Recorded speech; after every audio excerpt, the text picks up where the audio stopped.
one of the most powerful things is God. The other thing that comes close to it is love, and maybe knowledge. Those are really the top three that I can think of. That the whole world runs around those.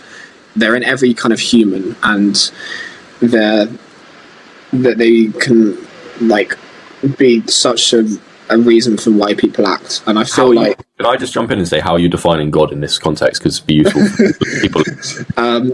Because I think I know what you mean, but I don't think people listening will know what you mean. I'll use your definition of the spirit that possesses you when you make moral decisions, like good decisions, or how you feel when you've done something good. Also, can I say that's not me? That's Peterson. I'm just. Okay. So with these couple forces, what are we doing right now?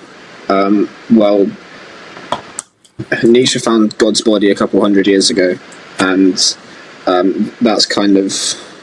Do I feel like people are not particular? How do I feel about people morally?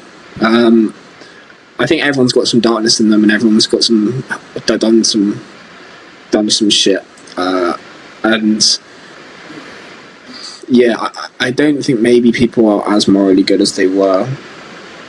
Well, I don't know actually. That's quite a difficult question, but I'll comment on the other two. I think love is dying. And I think it's being killed by hedonism, and I think it's being killed by technology, decreasing collection. And I think knowledge is being killed as well, because all these kids growing up nowadays, they're not loving learning. I don't think they're not taught the quest for knowledge in schools, and so then they go home and consume TikTok knowledge. It's and you can outsource your thirst, well, your capacity to acquire knowledge to like AI, large language models, and Google and shit. There's like, I think about reading Carl Jung's autobiography, and he talked about when he was in his late teens, early 20s, and he was really grounding his knowledge in the sort of the fundamentals of psychology and mythology and philosophy. He spent hours and hours in libraries, reading the core texts themselves.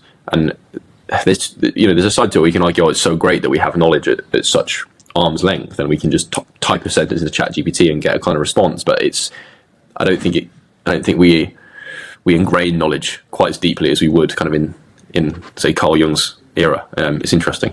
Yeah, maybe I think we have quite a wide width of knowledge, as in we don't know the answer, we can search something up, we can find out, but there's not a lot of depth of knowledge. Yeah. Like you look at someone like Peterson, how much depth he goes into. He knows a couple authors so well, and combines them together, and I think that depth of knowledge, that's what